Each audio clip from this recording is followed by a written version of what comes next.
off, dude. Don't come through the door. I will shoot.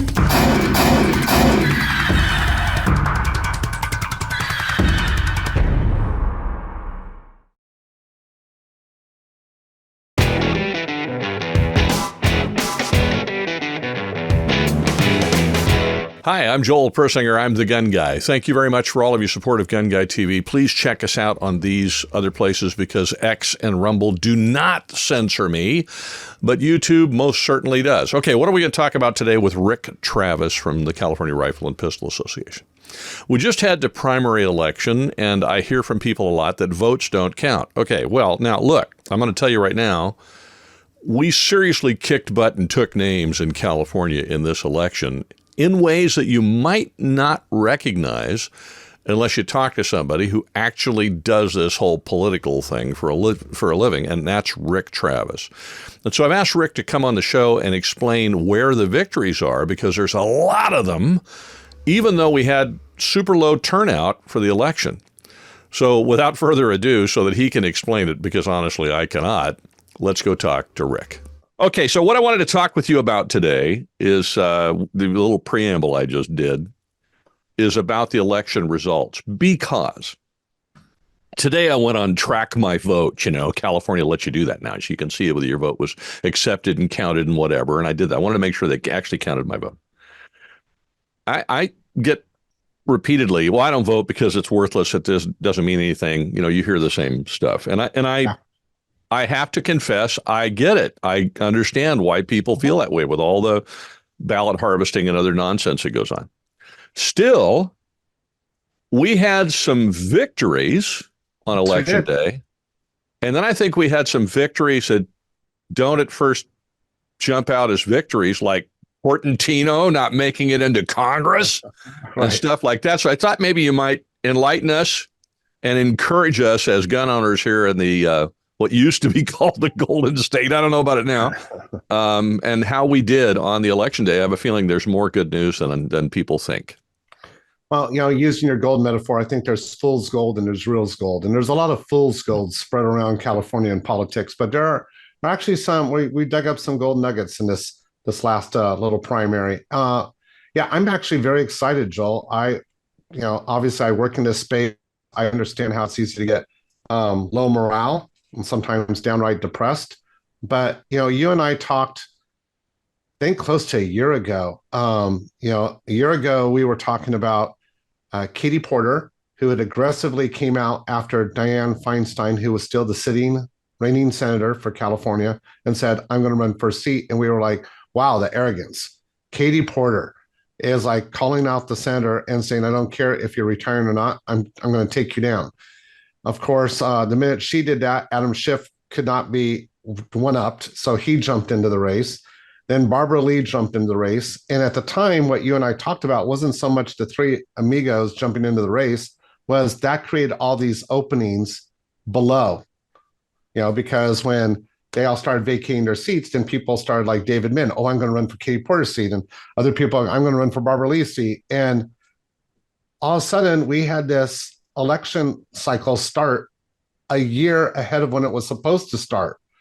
And pretty much by the time this whole little game it got played to like March or April of that year, I was like, holy cow, we've got like 1,000 candidates statewide that have declared way before the time to declare, which for somebody like me, a lot of people may be like, well, why is that a big deal, Rick? Well, because once you've declared, once you've made that move, I'm limited to what I can say or do or how I talk to you as a lobbyist. We have laws against that. And those laws, for some reason, the Secretary of State enforces. When they don't enforce you declared too early laws. But, so that went on. So it started this very interesting game. And I love to watch the intricacies of politics, because politics come down to optics. Obviously, everyone watching the show gets that. But it also comes down to money and strategy of where you use that money, to quote George W. Bush, to be able to make sure you get across the line. And victories for us are going to come three ways. Obviously, the outright, we won. Yay, victory. But there's also we demolished their fort. We took their money. They don't have money to play with in other places because they were stupid. And we got them to to spend way too much money. And then the third one is we got them to turn on themselves. All of those weaken the election that's called the general that comes after the primary. So the more you can make that happen in a primary, the more you set up for victories. So looking at the state, obviously, all the pundits want to say this is blue California. There's nothing that can be flipped, nothing that can be changed. And there's another thing that comes from the Cook report, which is a study that shows districts. And explain this, Joel, every electable office has a 50-50 chance of going between the two parties. So if you're in a D+3 party, it means there's a 53% chance that election will always go to the Democrat. +6, so you can figure out, it just moves the number one way or the other. So you have ones that are like D28s. That would be Pelosi's area. That's a D28. So odds of flipping that seat, probably not real good. But the rule had always been, once you got into 3 to 4 land, you're not going to flip it. You had to get something that was like a toss-up seat. And that's where most people like yourself and everyone else has always heard toss-up. That's not true in California. Since 22, up to a 6, it's flippable. And that has changed the game. The second thing that's changed the game going into this primary, and then I'll get into a couple of really cool seats, was the level of the incumbency. When you have a president who's running for a second term, they're able to pull a lot of votes because, like, hey, let's not mess with the incumbent.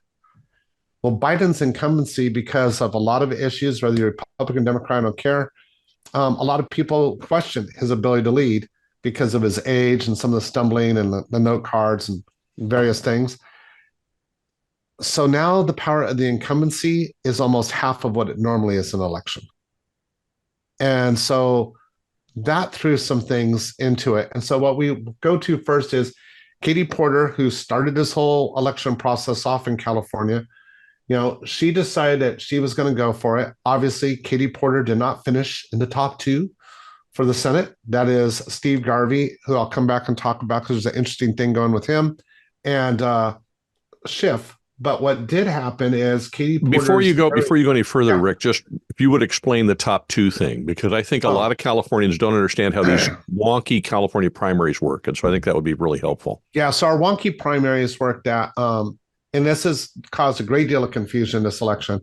So in a race that has more than 2 candidates running, you will have seen, this is first and second, and then there's no colors highlighted on anybody else. So sometimes it will show blue because the first 2 seats were Dems, sometimes blue-red because it was a Dem and a Republican, sometimes red-red, which is 2 Republicans.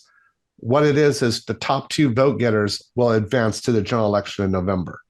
Now, there are other seats in the state that lead to confusion that doesn't apply to, and that would be like a city council race. Like if somebody clearly gets 55% of the vote, it's done. It's over. There's going to be no runoff. But if they get less than 50%, then it does fall back to the top 2. So that's how that works.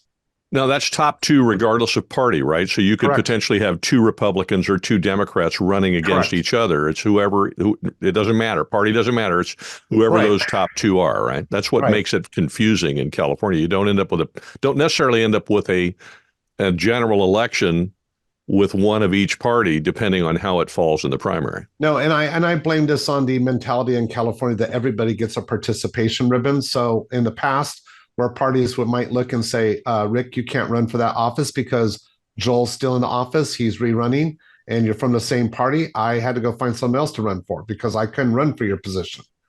But then a lot of people said, but that's not fair. And so now you have 8 people running for Joel's position. And so those 8 people can end up breaking and diluting the vote amongst that party so much that the other party can get in. How does that let me, and then I'll let you go on with where you were going with Steve Garvey and other things. How does that, I can see ways that could possibly hurt us, but how does that benefit us? Well, when I get to the Porter race, I'm going to be able to show brilliantly how that can benefit us. Well, off you go, man. Off you go. So we're thinking alike, which is uncommon. So in Porter's district, it's down here in Orange County or up there in Orange County, whichever way you're coming at this, or out west if you're watching elsewhere. And that is District 47 for the California congressional race. And what has happened in there, was when Katie Porter declared, and this is what people have to realize, when she declared, I'm running for the US Senate seat that Feinstein held, she gave her I'm leaving notice. So she cannot retreat back to Congress. Now she'll finish out her term, but then she's done. So that is why when Katie Porter did not prevail on Tuesday to make it into the finals, you might have heard me on a CRPA broadcast go na na na na na na na na hey bye because she's done. But what it did set up was the Democrats and Scott Baugh. And so what happened was this race was supposed to be David Mintz. Katie Porter came down, Elizabeth Warren, the senator from Massachusetts, came down and did kind of the dominus omnis over Senator David Min, who's very anti-2A. And David Min was like, I will be the next congressman from Orange County, which meant he would carry his anti-2A stuff, which is what he started touting in his campaign, to the federal level. And then David decided to go out one night in Sacramento and allegedly told the CHP during his interview that was impromptu that he had only had one beer and maybe a second IPA, as the officer explained to him, you can't be twice the legal limit and have only had 2 beers. So you're lying to us. And then David Min in the video just went on to try to negotiate not having this get out. Well, it got out and it became a campaign issue. And so the Democrats going into it had $2 million in the David Min account versus roughly $2 million in Scott Baugh, the Republican challenger's account. But once David Min did that, the Dems panicked. They threw in 3 other people to race against David Min. And one of them, Joanna Weiss, an attorney, became their darling. And so they gave her $2 million. So now Joanna and David went after each other. And Scott peeled back and just said, well, can you trust him? And they're only running her because they don't like him now because he had a DUI. I haven't done any of these stupid things. So he ran a $220,000 primary campaign. And Scott Baugh is clearly the front runner. So he's advancing to the end. Joanna and David spent $3.8 million duking it out. And David Min barely beat Joanna Weiss. So David Min will go to November. The only other Republican they ran against him, Max Ukropina, he said, no, I didn't win. Scott's better. All my people go to him. So now Scott has more than enough percentage votes, but he also fundraised during the campaign, Joel, and didn't have to spend that money. So he's seen on $2.1 million to David Min's war chest of about $220,000. So the Democrats beat the crud out of their own front-running candidate. They supplied Scott Baugh's campaign with everything they needed to know, all of his soft spots, by just sitting on the sidelines watching. So does Scott have to work to win this seat? Yes. Do we have to get out there and support him? Yes. But he's up 3.5 points, it looks like, statistically above, and has 10 times the war chest to go to November. So long as he's not stupid and doesn't do anything, we will take this seat back in Congress and flip it the other direction. And so several wins, because where did that money come from for Joanna Weiss? Where did that money come from for David Min? It came from other Democrats who thought they were in secure positions in the state. And, the primaries are telling a different story. And so now they don't have money in their war chest. So this is just one race where part of the Dem war chest in California, the anti-2A war chest, got some severe withdrawals. And meanwhile, we were able to put some secure deposits in to fund the war chest going in. It didn't happen just there. We can look at a wonderful race that is occurring up in the Central Valley. And I'm going to pull it up here real quick. But this race is near and dear to me personally. And that's basically because... And as you do that, Rick, go ahead and pull it up. I'll give you a second to do that. But as you do that, you mentioned earlier that people think of California as a blue state. So I want to pull up the map here of the Garvey Schiff race so that you can see that California is not the blue state that people think it is. The vast majority of California geographically, as you can see from this map, is red. It's just the coastal elites, for the most part, from Los Angeles County up, that is blue. Now, unfortunately, those are the heavily populated metropolitan centers. But I'm going to tell you right now, I'm just watching these races, which Rick is going to get into here in a second. That does not mean they're going to win if we can get past this thinking of, gee, my vote doesn't count, because I think people are fed up and they're getting to the point where they realize their vote can count. And we saw that in this primary. And so I wanted you to see that map so that you could see that California is not a blue state. California has a lot of coastal elites from Los Angeles on up that control what's going on. Notice in San Diego County, in fact, let me pull the map back up again so you can see it again. Look at San Diego County, for example, which is on the bottom left, and then Riverside County, which is slightly up and to the right of that, and Orange County, which is right above San Diego, and then Imperial County, which is to the right of San Diego. Guess what? All of those are red. I'm in San Diego County. Rick is in Orange County. Those are red counties. Now, San Diego, obviously, the city of San Diego got a little stupid and voted for Todd Gloria as mayor, but Todd Gloria has been struggling and had to backtrack on a lot of stuff. And he's had some powerful, well-known people like Bill Walton going after him continually. And so he's not as strong as he was. So I think we're seeing the red resistance is now kind of beating up on the blue state mentality here among the coastal elites. So I wanted you to see that if you're in California, so you'd be encouraged by it. But also if you're outside California, you get a better picture of what the fight is like. So anyway, now that you hopefully got that pulled up, I wanted to give you a little time and I'll get out of your way. Go ahead. No, that was great. So one of the things that people probably heard me talk a lot about on your show was Assembly Bill 28. That was the 11% excise tax bill. And, one of the things that we talk about all the time is when we have legislation up, there are 3 votes we look for, a vote in our direction. We try to limit the number of votes against us and then gain people not to vote, which speaks to like when you don't vote, you become a vote in the sense of that you're unable to stop something from happening. And so we had talked to Melissa Hurtado. Melissa Hurtado was very outspoken, very much said, oh, I'm pro-hunting because a lot of her constituency that is up there in a predominantly Latino area of what is known as, let me make sure, House 22, which is up in the Central Valley. I think in the areas right around King, Tulare County, that kind of area, that, hey, you know what? You guys got my vote. And so Sam Prentice, I know you have on your show from time to time, we're all like, great.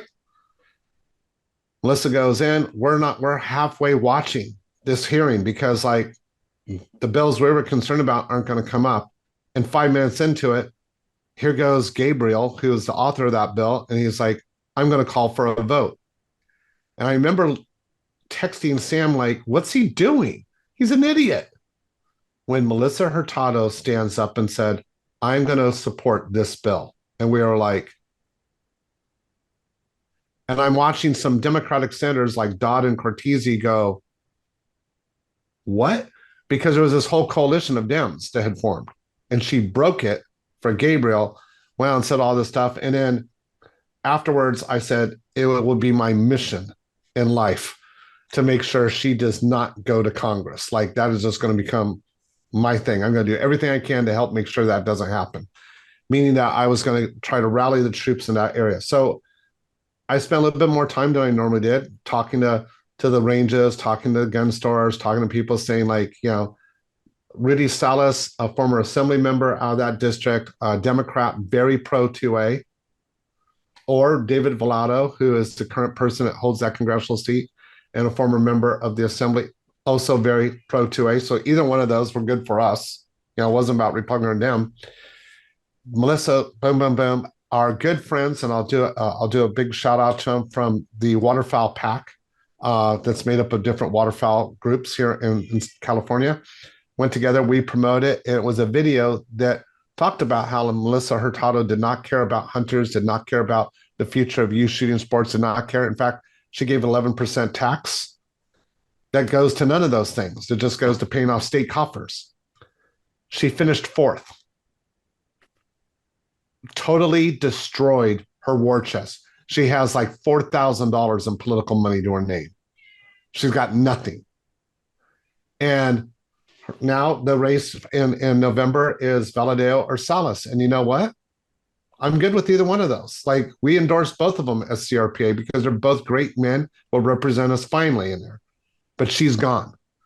And so this becomes a victory for us also in the Capitol to look at people that think they might be bigger than they really are and go, sure, you can turn on us. But do you know what happened in the last election to somebody that turned on us? And that leads me down to, like, you can go. And that becomes a bludgeon, doesn't it? That you and Sam get to go up there and beat them about the head and shoulders with. And just to clarify, because I know Sam has said it, you've said it, but I want to make sure I confirm it, that the number one job of a politician once elected is to do what? Get reelected. And so if they feel like they just watched their predecessor go down in flames because they pursued a certain tack thinking it was going to help them, and now their political career is over, you get to beat them up with that and remind them not too subtly that the next person that happens to could be you. Right. Does that have an effect? Oh, it has a huge effect, especially when you can look at him and go, Melissa Hurtado is very, very smart lady. I mean, I won't take anything away from her. I mean, we disagree, obviously, on politics, but very smart lady. And here's what she had going in. So I know why she ran for Congress in this district. That district is rated as a D+5, meaning a 55% chance that if you're a Democrat, you're going to own the district. +5, which is not supposed to be flippable. It's 69% Latino vote. And she got hosed. So this breaks apart several things that we hear negatively amongst a lot of our followers. Well, no, Latino voters are gun owners, especially in the Central Valley, like especially up there. They do care. They will vote the opposite direction. Obviously, right now, Valadeo is ahead of Salas. Like I said, we'll see how it shakes up in the November, but they're not like wildly like, oh, we're only going to vote Democrat. No, it's a pretty even group up there. So a lot of the myths, what I call myths here in California, there really are just after myths. Because if you can present a good argument, which we did in this campaign, along with a lot of other people, we were a small part of that at CRPA, but gone. Then you can go to a hardened area. Portantino, who has been one of the biggest thorns in Sam's and my side for way too long, has done more damage to 2A firearms owners, I would argue, in the state over the last 10 years. Portantino goes out on this wave, this crested wave of Adam Schiff is now running for Senate, so I'm going to be the new Adam Schiff. He gets paraded by Newsom, our governor, as he's going to take Newsom's message, not once when he first did it, but also when Newsom came up with, I'm going to run a constitutional amendment. Anthony Portantino was right there on the stage. He's going to help me do it because he's going to bring in for Congress. So the assumption was, from the governor's office down in the California Democratic Party, that Portantino, it was going to be him. When you go look at it, nope, he's nowhere near the first two. He is done. Oh, and yes, he's also leaving office. So, yeah. Yeah, he was termed out, wasn't he? So he's Correct. done. So now he's termed out of the California legislature. His bid to become a United States congressman is now dead. Right. And so he's done. I mean, he can run for something else, I suppose, but how much?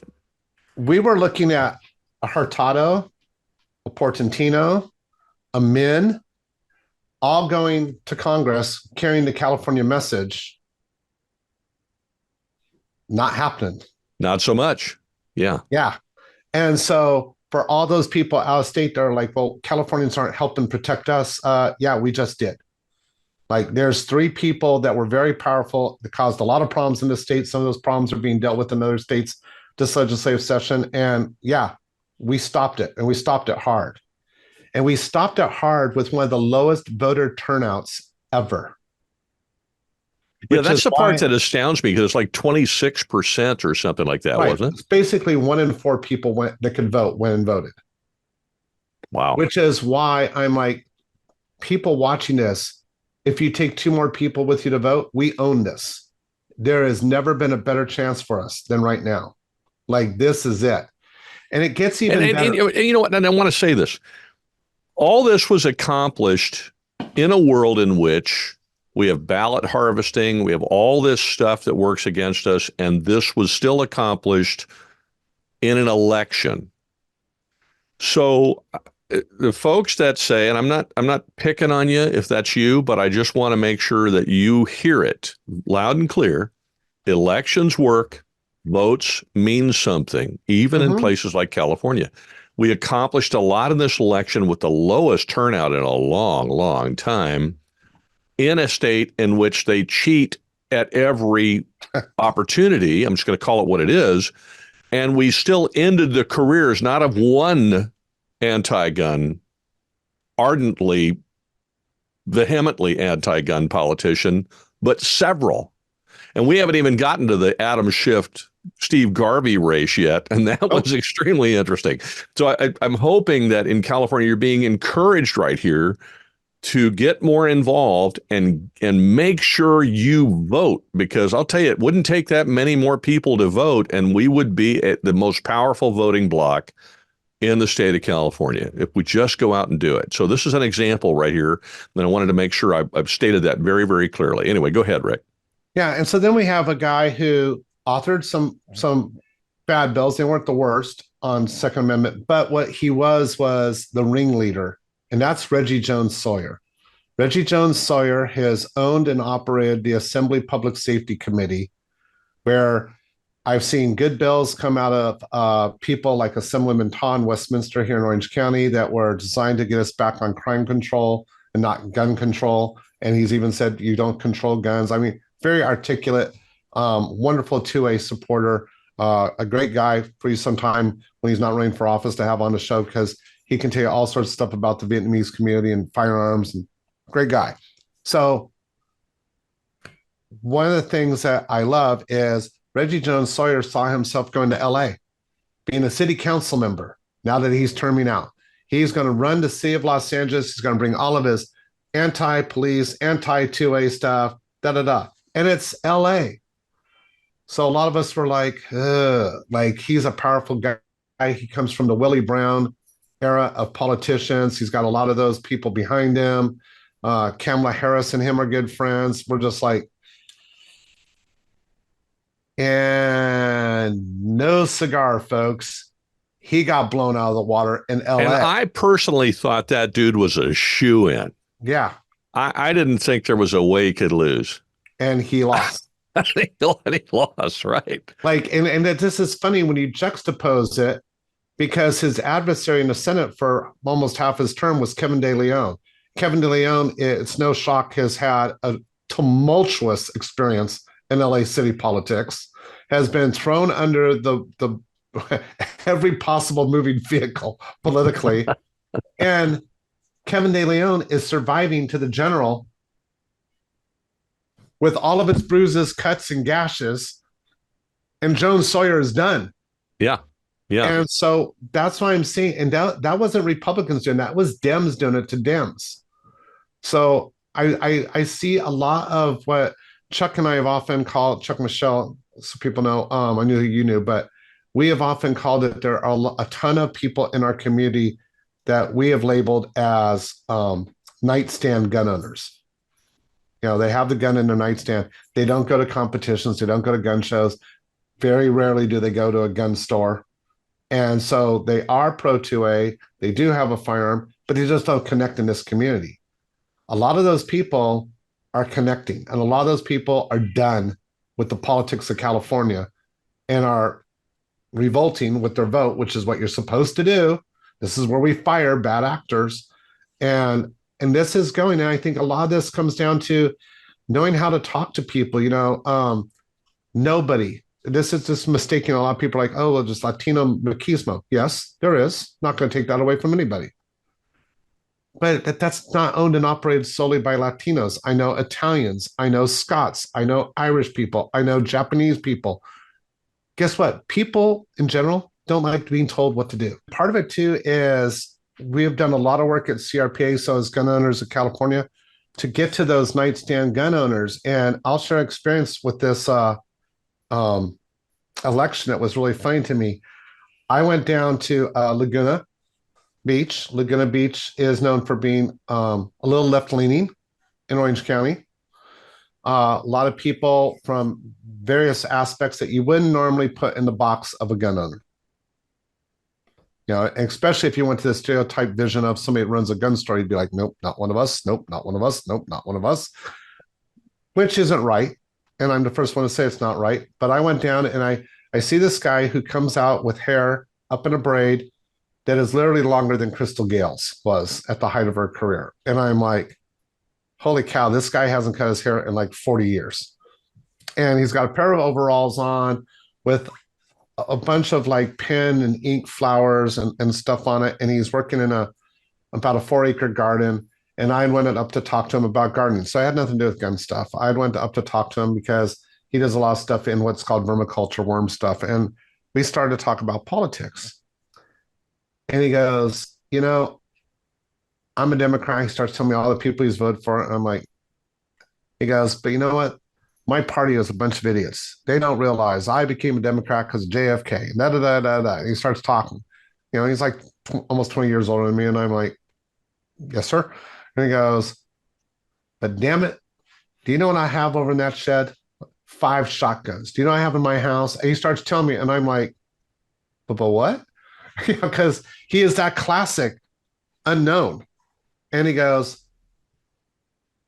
they've crossed way too many lines when it came to my firearms. So you know what? I voted for this person. I voted for that person. I voted for that person. I connected those people. And that's when I broke down and told him who I worked for. And he got all giddy and excited. And I'm like, it's not that big a deal. Really, it isn't. And he called over 3 of his friends. He said, could you wait like 20 minutes? I'm like, sure. These guys came up with all sorts of cars that I thought was just hysterical. They all got out, and they're all part of the self-reliance community, all Dems that voted Republican. And that's why I don't trust those charts that like you threw up there, because I'm starting to find there's a lot more red in that, quote, dark blue. Because you know what the newspapers do is they're like, oh, well, it's 50.01. Blue. Nope. It's not blue. That's maybe pink at that point. Yeah, it's not even purple. It's right.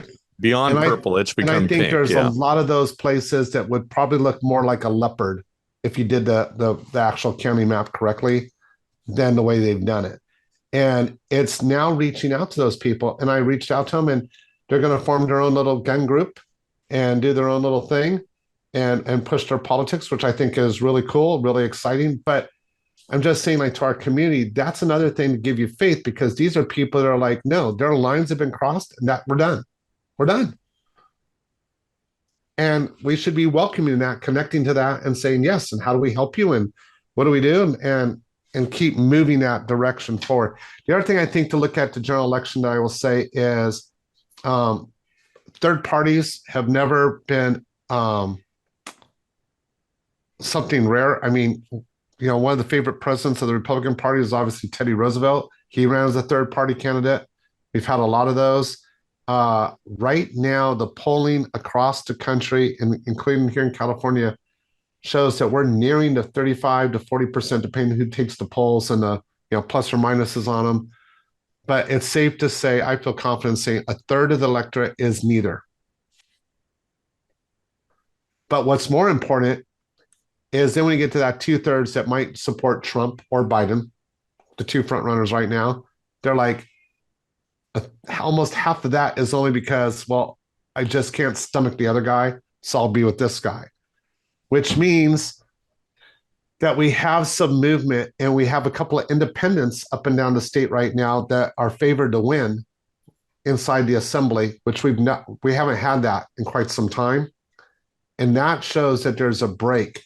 And if you look to the Central Valley, Joel, I would argue that if a third party did get established, who knows? I'm not going to, prognosticate on what's going to happen. I have no clue. But you could see some people breaking away, and that could break the supermajority on the assembly. So, for the first time, Sam and I started talking, it may not just be flipping seats to the Republican Party to break it. You get, if we got another half dozen people to either do that or become independents, they no longer have the supermajority. And they don't have a supermajority in the Senate anymore, do they? No. And so that's why we're looking at there are some roads that are much, much closer than we may have realized. And we have some other seats that were like D10s up in the Central Valley, where we have people right now. It's a dead heat. It's a toss-up race. And so now we go back to finish with what you said, which is the famous Senate race. So this race is very interesting to me because there are two races within a race for the Senate. One of the races is to fulfill the last 8 months of Dianne Feinstein's term. Currently, with I think last time I checked, it was like 57% of the vote counted. Steve Garvey is in the lead. That one, it's not a top two. Whoever wins it. But there is a dynamic play that will make this really interesting. Because he'll be the incumbent, won't he? Correct. And Californians, including Democrats, rarely vote out an incumbent unless they've done something stupid. Well, what's going to happen in 8 months? Nothing. Which means Schiff will be forced to race against an incumbent with an impeccable record. Yeah, it's going to be hard to reach back into Steve Garvey's past 30 years ago and pick on him because of his marriages or because of any of that nonsense.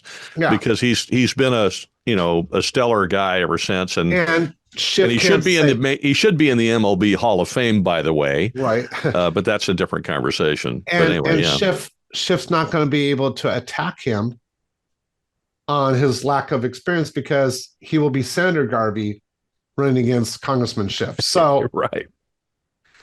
It could prove to be very interesting. So, I mean, we got some votes to count still. Things could still go a different direction.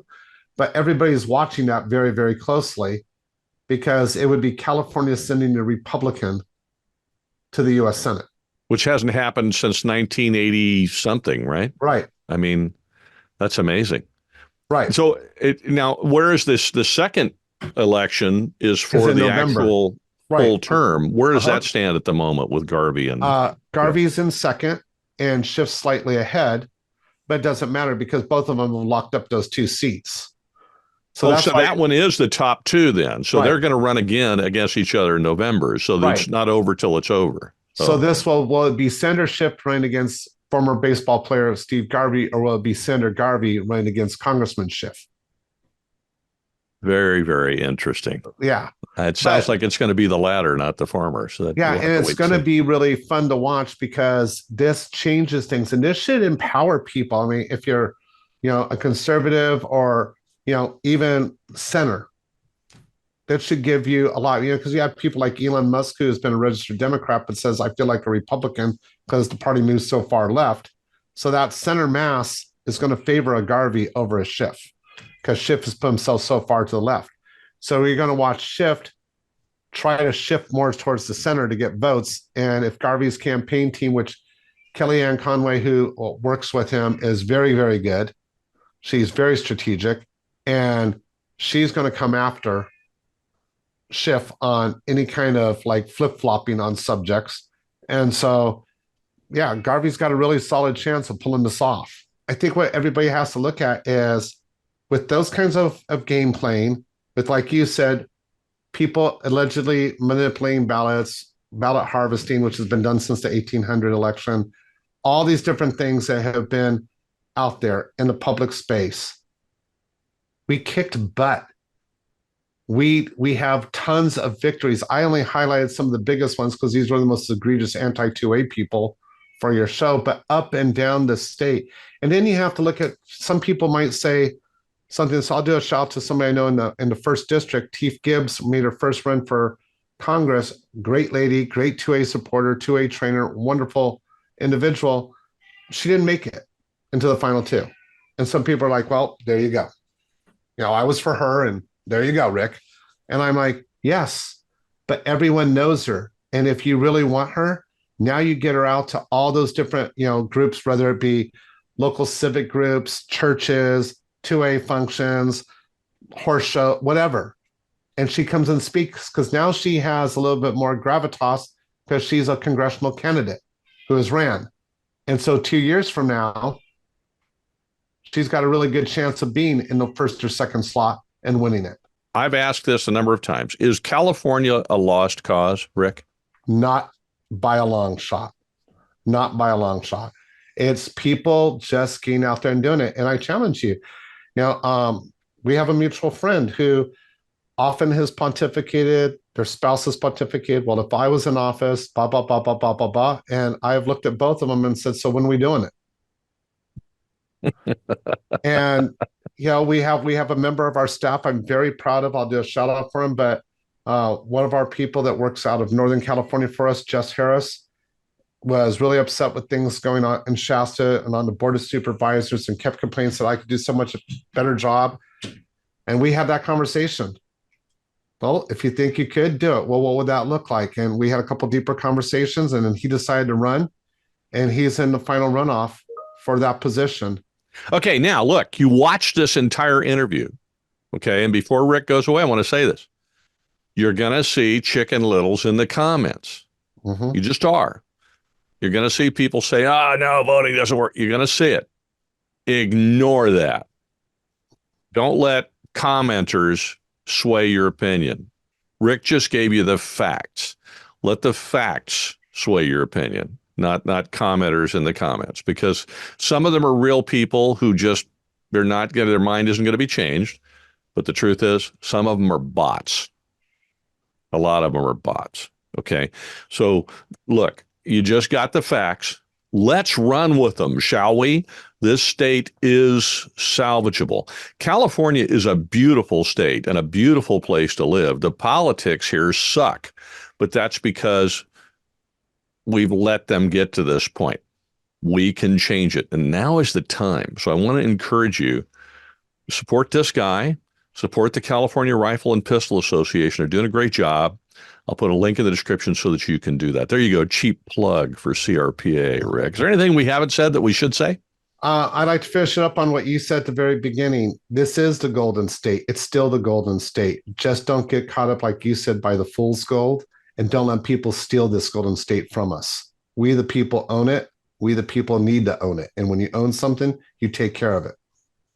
And there you have it. Thanks, brother. Appreciate your time. Have a great week. Thank you. You too.